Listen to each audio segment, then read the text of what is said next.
Olá, amigos. Bom estar aqui mais uma vez falando com vocês, estudando, buscando entender o Evangelho de Jesus sob esse olhar da doutrina espírita tão esclarecedora que nos mostra em palavras simples no nosso dia a dia como vivenciar dentro desse contexto da nossa vida atual o Evangelho do Divino Amor, o Evangelho do Perdão. Como trazer esse Evangelho, essa prática, para dentro das nossas ações do cotidiano. Que Jesus nos abençoe, Deus esteja presente em todos os lares, em todos os lugares, em todos os corações dos espaços infindos. Esse mestre divino com sua equipe amorosa, esses trabalhadores incansáveis em semear o Evangelho do Perdão, ali esteja presente, envolvendo todos os lares. Agradecendo a Deus a oportunidade, agradecendo a SECA, Caminheiros do Amor, aos amigos que permitem que eu esteja mais uma vez entrando em vossos lares, buscando entender um pouquinho mais das nossas tarefas já assumidas como cristãos, como seguidores de Jesus. Que Jesus a todos assim ilumine e conforte e fortaleça na esperança. Que assim seja. Entender a doutrina do Cristo, que é a doutrina do perdão, meu reino não é deste mundo. Perdoai não 7 vezes, mas 70 vezes 7 vezes. Não vim trazer a paz, mas a espada. É complicado, né? Ao ler essas mensagens, ao ouvir, como sempre falamos, calma, vamos entender. Essas palavras foram ditas lá atrás, há quantos milênios, né? Nessa vinda do Cristo. Ao povo que ainda era necessário, com palavras poucas ali nos vocabulários, né? Os dicionários eram pouquíssimos. Os vocábulos, uma palavra dava assim ênfase a muitos outros significados devido à falta de vocabulário mesmo, de palavras. Isso nós já falamos. E olha, quando Jesus veio, o solo já estava assim um pouquinho plano, né? Porque veio Moisés, além dos outros profetas, e foram ali cultivando um pouquinho mais no coração das pessoas essa terra para esse novo, para esse evangelho que trazia a responsabilidade, o olhar para si, avaliar, analisar as suas ações e não a ação do companheiro, do irmão do caminho. Então vocês vejam que quando Moisés começou lá atrás falar um pouco mais de Deus, Deus único,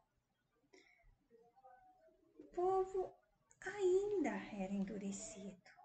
Era aquela lei do dente por dente, olho por olho, né? Então, era necessário, sim, colocar uma legislação, digamos assim, mais dura, né? Mais rígida. Era falado no pecado, era falado no castigo, na punição. Mas tudo isso devido àqueles momentos, àquela trajetória de tempo na história, né?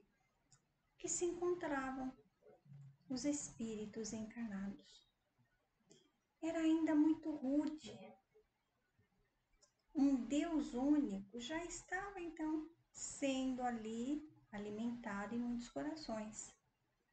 Mas como entender o abstrato se eu vivo num mundo só de matéria? Então era muito mais complicado que hoje. Hoje nós temos as dificuldades, imaginemos nós lá naquela época. Então tudo era muito estranho. Tudo que era novo, assim como hoje, que vem de novo para nós achamos estranho, né? Nós estranhamos até, por exemplo, vamos colocar nosso exemplo. Eu tenho lá um feriado prolongado, onde todos meus amigos ou minha família, isso é só fictício, tá? Vão viajar, vão curtir o feriado numa praia, num sítio. E de repente olham para mim e falam: "Você não vai? Vamos!" E eu respondo: "Não, eu vou para o Evangelho na Seca." Gente, olha o transtorno. Mas como? Isso é esquisita, hein? Você vai deixar um feriado com esse sol para ir rezar? Para ir trabalhar no centro? Para ir fazer prece? Menina, aproveita a vida. É mais ou menos assim que acontece, né? É esquisito. Agora, vocês imaginem, lá naquele período, quando Jesus colocava: "Meu reino não é desse mundo. Se o teu inimigo bater-lhe na face, dê a outra face." Quer dizer, que entendimento. Como nós vimos há pouco, né? Na outra semana, deixar os mortos enterrar os seus mortos. É uma coisa muito estranha. Aí nós falamos assim: "Ah, mas é o Evangelho de Jesus." Por isso a necessidade de termos esse entendimento. A linguagem, a história cultural de sociedade daquela época. Aí a gente tem que se prender o quê? Nos exemplos. Como foi a passagem de Jesus aqui na Terra? Em algum momento Jesus falou para uma mãe abandonar os seus filhos, ou seus filhos que abandonassem suas mães? Em algum momento Jesus cometeu uma dessas ações com a sua mãe? Não. Em algum momento Jesus não deixou que seus seguidores se assentassem ao lado dele porque não estavam com as mãos lavadas, como era naquele momento? O que ele era muito questionado. Mas como? Os seus apóstolos, os seus discípulos, os seus seguidores estão sentando-se à mesa, estão se alimentando e não lavaram as mãos? Aí de repente Jesus fala assim, né? Não é as mãos limpas ali simbolicamente que vão te dar a paz, que vão te levar ao reino do amor, mas sim aquilo que sai do nosso coração. Então veja bem, quanta coisa esquisita, né? Aí de repente, o nosso capítulo de hoje, continuidade da moral estranha, não vim trazer a paz, mas a divisão, mas a espada, né? É o capítulo 23. Eu vou falar um pouquinho do item 9, 10 e 11. Vou ler uns trechinhos e vou completando então aqui. Mas já deu para entender, né? Que essa moral estranha nós precisamos entender tudo o que era daquela época, certo? Bom, item 9. Não julgueis que vim trazer paz à terra. Não vim trazer-lhe paz, mas espada. Porque vim separar o homem contra seu pai, e a filha contra sua mãe, e a nora contra sua sogra. E os inimigos do homem serão os seus mesmos domésticos. Está em Mateus. Item 10. Eu vim trazer fogo à terra, e que quero eu, senão que ele se acenda? Eu, pois, tenho de ser batizado num batismo, e quão grande não é a minha angústia até que ele se cumpra. Vós cuidais que eu vim trazer paz à terra? Não, vos digo eu, mas separação, porque de hoje em diante haverá numa mesma casa 5 pessoas divididas, 3 contra 2 e 2 contra 3. Estarão divididas o pai contra o filho contra seu pai, a mãe contra a filha e a filha contra a mãe, a sogra contra sua nora e a nora contra sua sogra. Isso em Lucas. Aí quando nós pensamos ao ler aqui, imediatamente nós falamos, nossa, Jesus, aquilo que eu coloquei aqui no princípio da nossa fala. Observemos, atentemos cada um de nós a esses detalhes de época. Agora, quando nós passamos a entender um pouquinho mais o Evangelho, a conhecer um pouquinho mais dessa figura amorosa de Jesus, nós logo pensamos, não, ele não quis dizer isso em prática. Aí a gente começa já a entrar, né, nesse conflito. Que espada é essa? A partir do momento que nós nos assumimos cristãos, seguidores do Cristo, e começamos a perceber a diferença que isso faz em nosso ser, qual é a maior luta?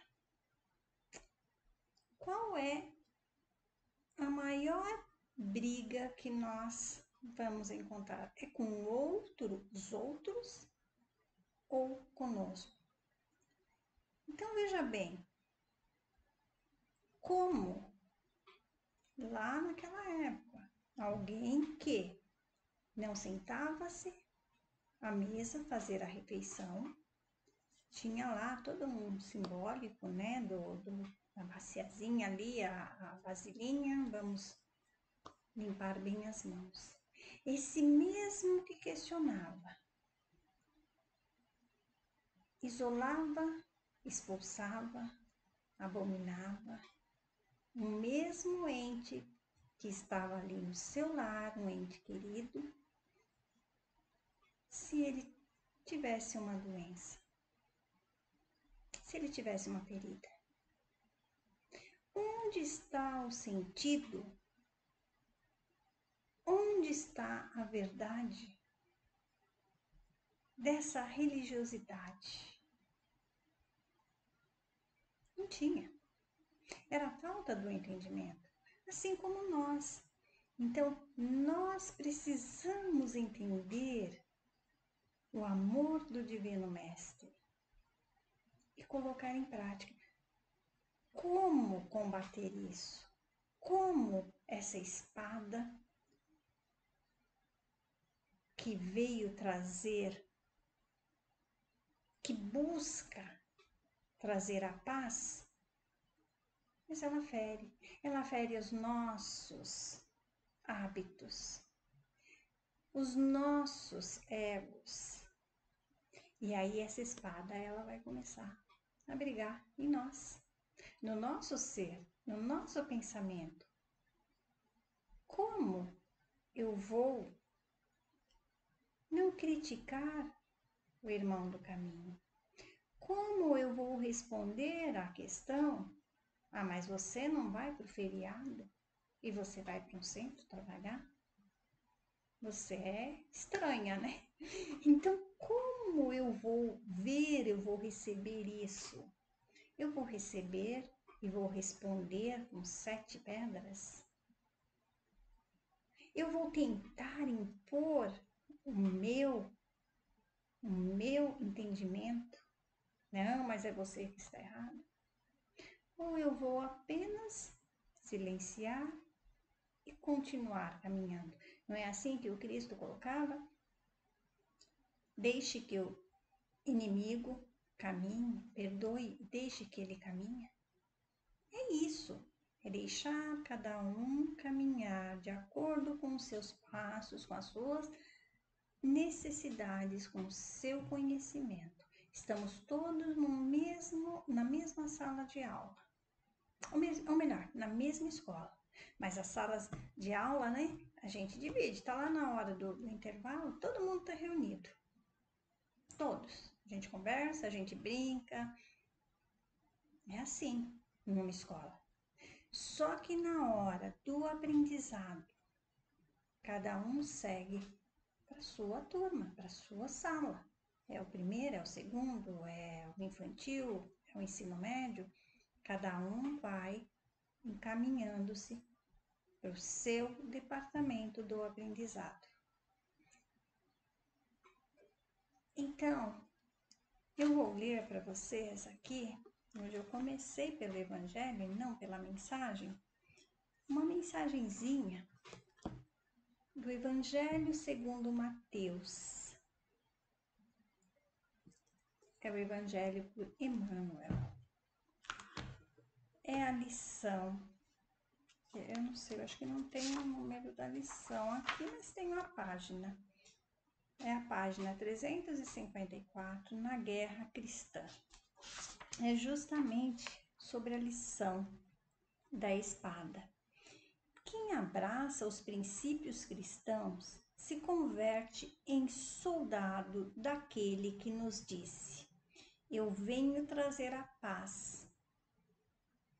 Eu não venho trazer paz, e sim a espada. Então, repetindo aqui, eu não venho trazer a paz, e sim a espada. Nessas palavras, o Senhor refere-se claramente à guerra em que nos achamos alistados para o serviço ativo. Que guerra é essa? Já somos conhecedores do Cristo? Já somos conhecedores da doutrina esclarecedora, doutrina espírita? Então, olha lá, a nossa guerra aí. Como é que nós estamos vencendo no dia a dia? Não é uma guerra? Tem dias que é uma guerra, nós conosco mesmos aqui.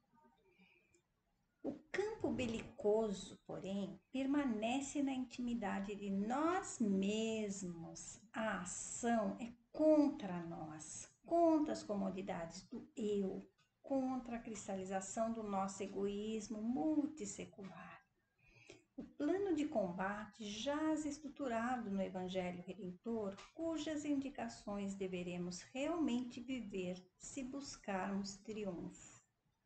Nossas armas, por isso, na defensiva contra os inimigos gratuitos e naturais que a nossa posição acordará, são invariavelmente o amor, a compreensão, a piedade e o auxílio incessantes. Reconhecemos, pois, que o discípulo da Boa Nova é alguém que se bate contra as deformidades espirituais de si mesmo, trabalhando constantemente pela própria melhoria, de modo a atingir a vitória sobre si próprio, a única que efetivamente constitui a glória do espírito imperecível para a vida abundante. Achamo-nos desse modo em luta áspera na fortaleza do próprio coração, informados de que não é possível a movimentação de nosso trabalho fraternal sem inimigos em tarefa ativa, por expulsar os velhos sentimentos delituosos que se aninham em nossa alma, sob a capa respeitável da dignidade pessoal, e a fim de incorporarmos à vida íntima os ensinamentos vivos do Mestre Salvador. E notificados de que Ele mesmo, por amar-nos e servir-nos, não conseguiu escapar ao extremo sacrifício, busquemos eleger a humildade perante o orgulho, o silêncio diante do mal, o serviço à frente do ataque e a serenidade ao lado da violência. Por normas, ideais e trabalho, no testemunho de reconhecimento ante a graça recebida para alcançarmos valorosamente a vitória real na estrada sublime da cruz em plena ascensão para a vida maior. Então, esse é o Evangelho do Cristo. Essa é a espada que o Cristo se pronunciava.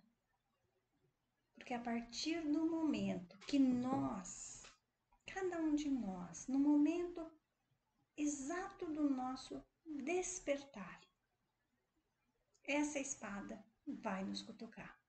Vai nos cutucar e, é claro, nos cutucando a gente vai buscar, sim, a cura, né?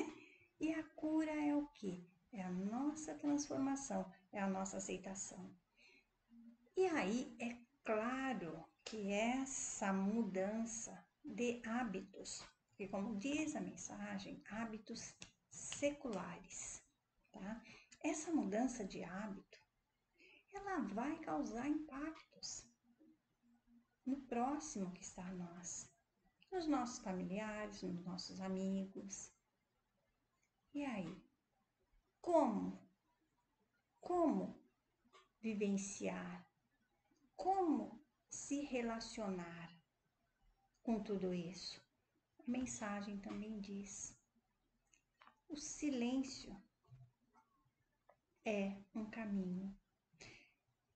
Lembremos de Jesus quando estava lá, sendo julgado, aqueles mesmos que o aplaudiam, o clamavam por socorro, aqueles mesmos muitos que estavam lá para ver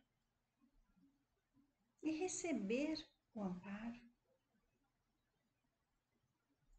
E o Cristo, olhando um a um, conhecedor das nossas falhas, silenciava, dava graças ao Pai por estar passando por ali e, ao mesmo tempo, sintonizando a energia do perdão, porque ele sabia, ele sabe que cada um de nós teremos um momento que essa espada vai sim fazer essa divisão aqui, essas cutucadas em cada um de nós.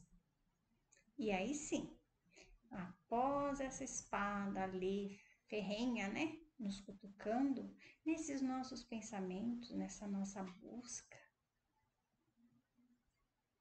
e a nossa prática, nós encontramos a paz. Nós encontraremos esse reino, que esse reino não é preciso desencarnar para nós encontrarmos. Esse reino começa agora, no momento que nós despertamos, que é muito bom. Colocar a cabeça no travesseiro e falar. Eu fiz o meu melhor. Eu busquei viver um pouquinho mais do Evangelho de Jesus. E aí, para completar, eu tenho 5 minutinhos, tá? Eu vou ler rapidinho aqui, o item 11. Foi mesmo Jesus a personificação da doçura e da bondade, ele que não cessava de pregar o amor do próximo. Quem disse essas palavras? Eu não vim trazer a paz, mas a espada. Vim separar o filho do pai, o marido da mulher. Vim lançar fogo na terra e tenho pressa que ele se acenda. Que fogo é esse que ele tinha pressa? É o fogo do amor, o fogo do perdão, o fogo da não troca. Ah, pai, olha, Deus, eu vou fazer isso, mas eu preciso disso em troca. Então, esse era o fogo ardente que ele tinha, que ele queria ver em nossos corações, né? Essas palavras não estão em flagrante contradição com o seu ensino? Não é uma blasfêmia atribuir-lhe a linguagem de um conquistador sanguinário e devastador? Não, não há blasfêmia nem contradição nessas palavras, porque foi ele mesmo quem as pronunciou, e elas atestam a sua elevada sabedoria. Somente a forma um tanto equívoca não exprime exatamente o seu pensamento, o que provocou alguns enganos quanto ao seu verdadeiro sentido. Tomadas ao pé da letra, elas tenderiam a transformar a sua missão inteiramente pacífica numa missão de turbulências, discórdias, consequência absurda que em bom senso rejeita, pois Jesus não podia contradizer-se. Dá para a gente ver, voltar lá no capítulo 14, no item 6. Meus amigos, são muitas as reflexões, são muitos os conhecimentos que cada um de nós pode tirar desse trechinho do Evangelho. Nosso tempo é rápido, né? Não dá tempo de explanar um pouco mais. Cada um faça a sua elucidação, a sua pesquisa, os seus acertos. E vamos assim, seguindo. Vai chegar um momento que essa espada não vai nos causar mais essa guerra interna, porque nós alcançaremos esse reino que o Mestre colocou. Que Jesus assim nos abençoe. Muito obrigada a cada um. Que Deus esteja sempre em todos os lares. E até um próximo momento.